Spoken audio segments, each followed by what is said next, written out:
호수의 철을 탐하려다 몰매 맞은 생원 이야기.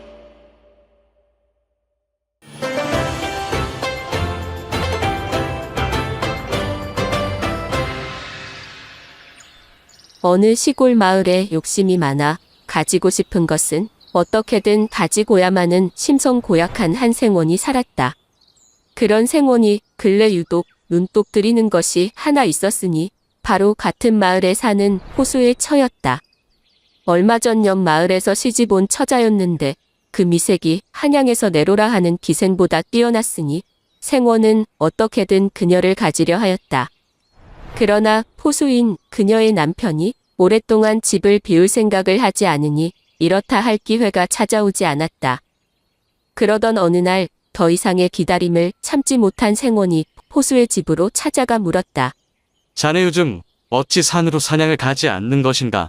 생원의 뜬금없는 물음에 호수가 떨떠름하게 답하였다. 노자가 없어서 가지 못하고 있습죠. 그런 겐가? 노자가 얼마나 있으면 산에 갈 수가 있는가? 많을수록 좋겠지만 적어도 100명은 있어야 하옵니다.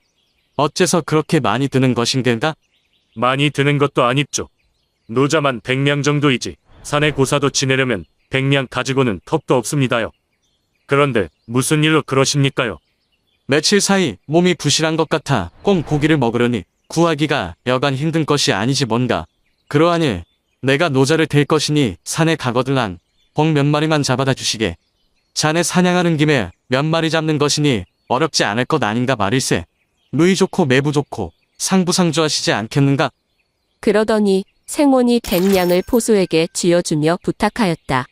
저야 뭐 타고난 팔자가 포수이니 어려운 일은 아닙니다만 뻥 몇 마리에 100냥이라니 저야 남는 장사 아니겠습니까요? 허허허. 뭐 어려운 일도 아니니 그렇게 해드립죠. 포수가 흔쾌히 제안을 받아들이자 생원은 만면에 묘한 미소를 머금고 말하였다. 자네 덕에 몸보신 좀 거하게 하겠구먼 그래. 천천히 다녀오시게. 네, 알겠습니다요. 한편 흥정이 끝나자마자 산에 갈채비를 갖추던 포수는 그의 처를 부르더니 기니 말하였다. 잘 들으시게. 내가 집을 떠나거덜랑 여차저차 이런 일이 생길 것이니 당신은 꼭 내가 시킨 대로 여차저차 하시오. 나도 여차저차 꼭 그렇게 할 것이니. 알겠습니다, 서방님. 이미 오래전부터 생원이 자기 처에게 흑심을 품은 것을 알고 있던 포수는 처와 함께 그를 혼내줄 자기들만의 언약을 한 것이었는데 그 둘의 눈빛이 사뭇 예사롭지 않았다. 잠시 후 포수는 생원에게 엎드려 인사를 하며 말하였다. 소인이 떠나면 집안에 처 혼자 있게 되오니 생원님께서는 수고롭지만 여러 가지로 제 처를 보살펴 주시기를 바랍니다. 그러자 생원이 기꺼워하며 말하였다. 그 일은 내가 어찌 소홀히 하겠는가. 조금도 걱정하지 말라. 그렇게 포수는 산으로 사냥을 떠나게 되었다. 드디어 기회의 밤이 되었다. 생원이 장죽을 비스듬히 물고 포수의 집으로 다시 찾아와서는 그의 처에게 수작을 부리기 시작하였다. 오늘은 너의 남편이 없는데 홀로 공방을 지키는 것이 어렵지 않겠는가? 생원의 말에 포수의 처가 간드러진 목소리로 말하였다. 생원님 같으신 분이 직접 이리 살피러 오시니 무엇이 어려운 일이 있겠습니까? 포수의 처가 이렇게 말하자 생원이 곧 방 안으로 들어오더니 희롱의 말을 하기 시작하였다. 오늘 밤새 홀로 공방을 지킬 셈이신가? 어찌 나와 밤새 한바탕 씨름이나 해보실 텐가? 생원 나리는 씨름을 잘하시나 보. 쇳내는 들배지기를 제일 좋아한다오. 그렇게 한동안의 희롱에도 실은 내색 없이 그의 농을 다 받아주는 그녀의 반응에 생원은 자목 기뻐하며 노골적으로 교합하자 유혹하기 시작하였다. 이에 여인이 선반 위를 손으로 가리키며 생원에게 말하였다. 생원님이 저와 교합하고 싶으신 생각이 있으면 저것을 내려서 얼굴에 동여매십시오. 그렇지 않으시면 저는 하지 않겠습니다. 어허, 저것은 무엇인고? 어서 이리 내어 보거라. 그러자 여인이 이내 선반 위에 얹어놓은 가면을 내리더니 생원의 얼굴에 동여매고자 하니 생원이 물었다. 가면을 꼭 써야 한단 말이지? 네, 그러하지요. 저는 남편과 동침할 때는 언제나 이렇게 이것을 얼굴에 묻고 합니다. 그렇게 하면 흥이 나고 그렇게 하지 않으면 흥이 나지 않더이다. 너의 말이 그렇다고 하니 어서 묶어보아라. 그렇게 여인은 생원에게 가면을 씌운 다음 끈으로 단단히 묶어 풀 수 없게 한 후 한동안 정신없이 술래잡기하며 서로를 희롱하고 있었다. 그때였다.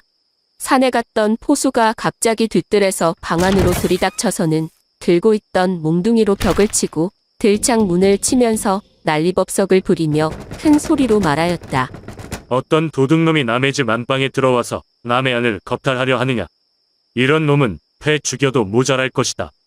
이에 생원이 크게 겁을 먹고 가면을 벗으려 하였으나 목 뒤에 끈이 단단히 얽매어져 있어 도저히 벗을 수가 없었다. 이 보시게. 잠시 멈춰 보시게. 날쌔나야. 나란 말일세. 이놈의 도둑놈이 어디서 생원나리 행세를 하는 것이냐. 생원나리께서는 절대 남의 안을 겁탈하는 그런 분이 아니시네.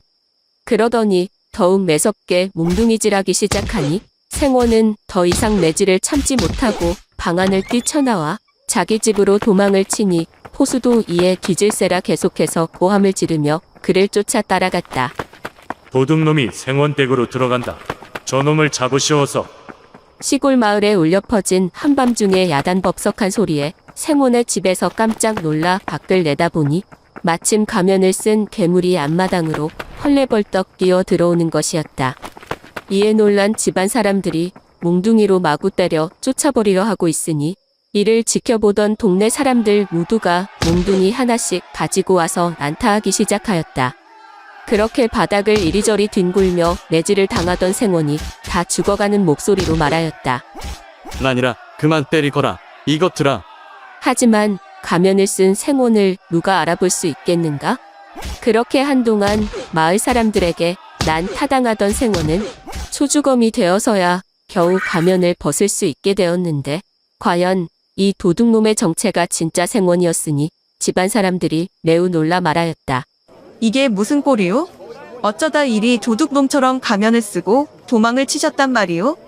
그렇게 온몸이 피투성이가 된 가면 쓴 도둑이 생원인 것이 밝혀진 후에야 동네 사람들은 웅성거리며 자신들의 집으로 돌아갔다. 한밤중에 야단법석 이후 한동안 생원은 감히 문 밖으로 얼굴을 내밀지도 못하였을 뿐 아니라 포수에게 빌려준 돈조차 달라는 말을 하지 못하였으니 평생의 수모도 이런 수모가 없었다 한다. 들리는 얘기에 따르면 포수는 1636년 청이 국경을 넘어 조선을 침략하니 소고군으로 동원되어 전쟁을 치르던 중 행방불명이 되었다고 전해진다. 이에 그의 처는 한동안 그의 행방을 쫓아 전국을 헤매다 청나라까지 넘어갔으나 포수를 찾지 못하고 결국 머나먼 타지에서 객사했다는 안타까운 사연만 전해지고 있다. 이랬거나 저랬거나 생원의 굴욕이 삼전도의 굴욕보다 더할 것이 뭐가 있겠는가?